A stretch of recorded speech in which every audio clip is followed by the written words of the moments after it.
మనిషికి పాఠం నేర్పాలనుకున్నాడు.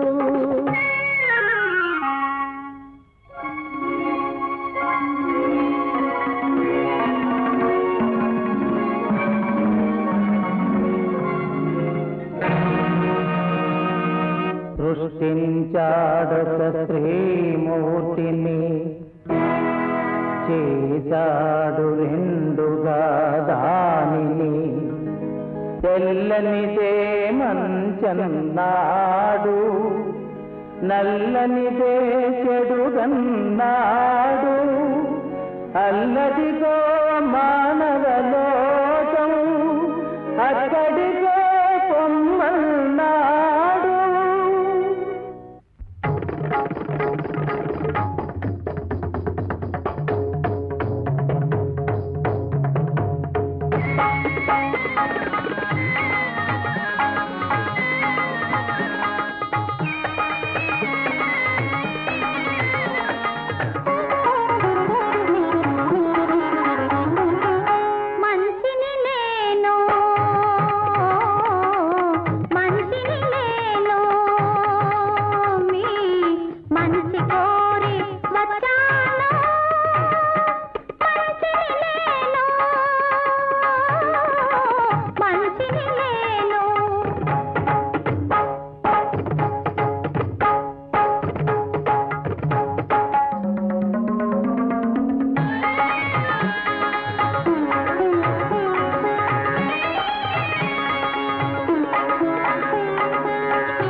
ఎవరు కారణము?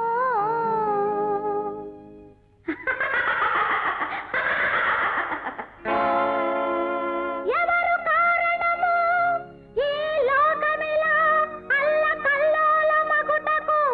ఎవరు కారణము?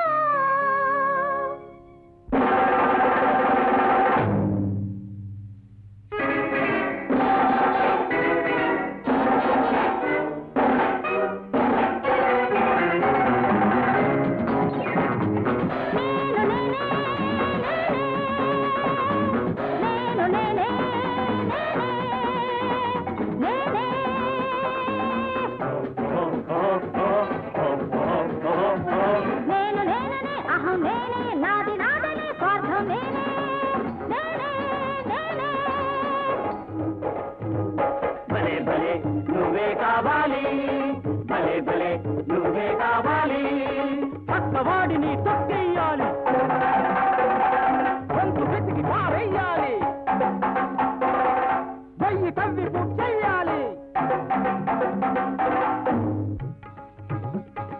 అన్నీ చేస్తాను, మీ ఆశలు తీరుస్తాను, ధర్మమునే ఉరికెక్కిస్తాను, అధర్మానికే పట్టం కడతాను, రాజకీయ రాక్షసి నా రూపం,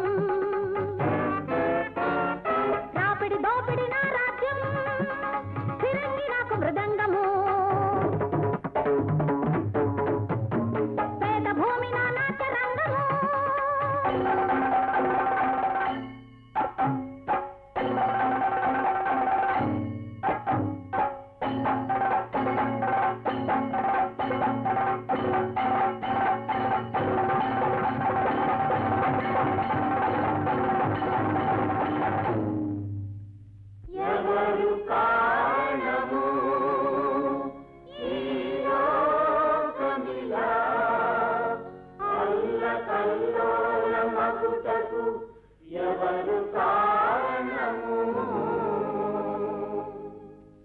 మీరే మీరే ఎవరికి వారే కారణము, ఈ మంచి ఉన్నది మీలోనే, ఈ చెడు ఉన్నది మీలోనే, మంచిని మీలో పెంచుకోవాలి, చెడును దాంతో గెలుచుకోవాలి, ఈ జగతిని స్వర్గం చేసుకోవాలి.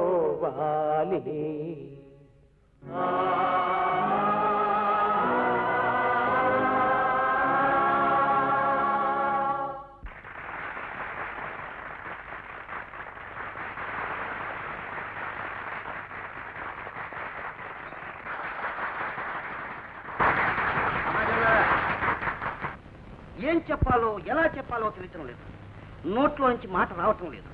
మాడు మీద కొడితే కళ్ళు మిరుమిట్లు కొలుపుతాయంటారు, అలాంటి అదృష్టం నాకు ఇంతవరకు ఎప్పుడు పట్టలేదు. ఈవేళ కళ్ళు మిరుమిట్లు కొలపడం కాదు, కళ్ళే తిరిగిపోయాయి. కొన్ని వేల ఇంద్రధనస్సులు నా కళ్ళ ముందు నుంచి అలా అలా అలా సాగిపోయాయి. కవులంటారని చెప్పి మీరంతా అంటూ ఉంటారు, మేఘాల్లోంచి మెరుపు తీగ, నృత్యం, నాట్యం అని. ఇదంతా గ్యాస్ అనుకునేవాడిని. ఈనాడు ఇక్కడ ఈ చిరంజీవి మెరుపు తీగలాగా మెరిసి మనల్ని అందరినీ మురిపించి మరిపించింది. Hats off. ఈ బిడ్డ ఎవరి బిడ్డో కానీ ఈ బిడ్డల కన్నా తల్లిదండ్రులు ధన్యులు. ఆ తల్లిదండ్రుల ఎన్నో జన్మల పుణ్యఫలమే ఈ బిడ్డ. ఇంతటి క్రమశిక్షణతో పెంచిన ఈమె తల్లి ఎవరో కానీ ఆ మహాసాధ్విని నేను మనసారా అభినందిస్తున్నాను. చిరంజీవి రాధకు ఆయురారోగ్య ఐశ్వర్యాలను ప్రసాదించాలని భగవంతుణ్ణి ప్రార్థిస్తున్నాను.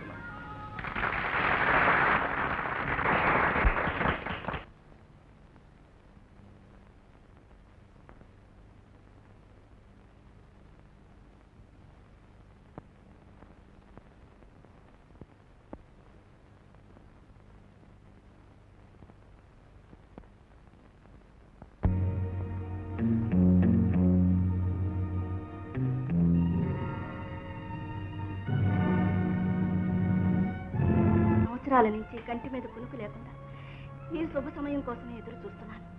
దైవం నన్ను కరుణించాడు, మళ్ళీ మిమ్మల్ని చూడగలిగాను. అయింది హరి కదా. అది సరే, ఇది కాలేజీ గెస్ట్ హౌస్, పెద్ద మనుషులు ఉండే చోటు. బుడుంగు బుడుంగు మనం వస్తుంటే చూసేవాళ్ళు ఏమనుకుంటారు? నేను పెద్ద కుటుంబంలోనే పుట్టాను, పెద్ద చోట పడాలనే ఆశించాను, పెద్ద చోటని నమ్మాను. కానీ విధి నన్ను వంచింది. పుస్తకాల్లో రాసిందంతా నా దగ్గర చెబుతావు ఏంటి? నేనేదో కాలేజీ పని మీద ఊరు వచ్చాను. ఎవరన్నా చూస్తారు, నువ్వు వెళ్ళు. వెళ్ళను. అయితే నన్ను నలుగురు అల్లరి పెడతావా? అల్లరి నేనా? భార్యకు భర్తను అల్లరి చేసే అధికారం ఉందా? లేదండి. అయినా నేను మిమ్మల్ని అల్లరి పెట్టడానికి రాలేదు. ఇదిగో శాంత, జరిగింది ఏదో జరిగింది, నేను కాదంటం లేదు. కానీ వచ్చేటప్పుడు బోల్డంత డబ్బు దిండి కింద పెట్టి వచ్చాను. 18 ఏళ్ళైనా నాకు బాగా గుర్తుంది. ఆ డబ్బు అట్టుకెళ్ళి లేదో నీ దారి నువ్వు చూసుకుంటావని, నన్ను మర్చిపోతాను అనుకుంటాను, కానీ ఇలా నా వెంబడి పడతావని చెప్పి అనుకోలేదు. సరే, గతం నాస్తే జరిగిందే జరిగిపోయింది, నువ్వు వెళ్ళు. ఏమండి, డబ్బుతో మాంగళ్యాన్ని, బంధాన్ని, అనుబంధాన్ని తెంచుకోలేవండి. మీరు నా భర్త. ఈ రోజు మీరు కాలేజీలో 10 మందిలో మెచ్చుకున్నారే రాధ, అది ఎవరనుకుంటున్నారు? మన బిడ్డండి, మీ బిడ్డండి. ఆ డ్యాన్స్ చేసింది ఆ అమ్మాయ. కాలికి గజ్జి కట్టుకుని 10 మందిలో సిగ్గు లేకుండా తయ్యక్క బొమ్మ అని చెప్పి పాడింది. అది నా కూతురు ఏమిటి? ఏమండి, మీటింగ్ లో రాజుని ఎంతో పొగిడారు. ఆ పిల్లని కన్నా తల్లిదండ్రులు ధన్యులు అన్నారు. ఇప్పుడు ఏమిటండి ఇలా మాట్లాడుతున్నారు? అదే, అది మీటింగ్ లో మాట్లాడినంత నిజం అనుకుంటేట బలవంతం చేసి నన్ను పెద్ద మనిషిగా నిలబెట్టారు. పోరపోతే తంతారే వచ్చి పొగిడాను. అంతేగాని ఆ సిగ్గుమాలిది నా కూతురు ఏమిటి? ఏమండి, రాధనేమనకండి. దాన్ని ఎంతో గారాభంగా పెంచాను. దాన్ని చూసుకునే బ్రతుకుతున్నాను. అది సిగ్గుమాలది కాదండి, బంగారు. కావచ్చు, కాకి పిల్ల కాకి ముద్దు, నాకు కాదు. ఎందుకు నువ్వు ఇక్కడికి ఎందుకు వచ్చావు? నా కోసం రాలేదు.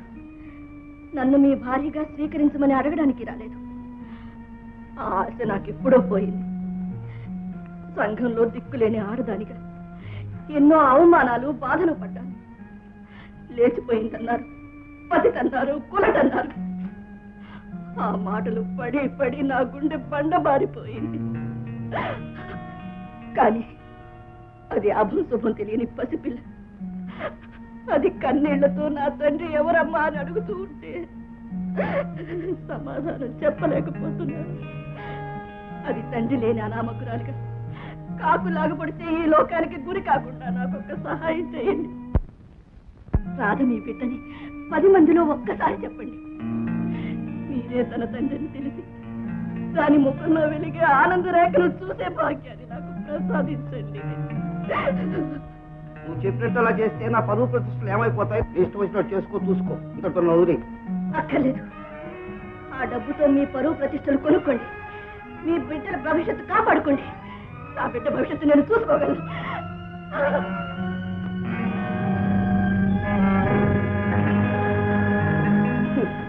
ఉత్త సత్యకాల మనిషి ఎట్లా బతుకుతుందో ఏమో.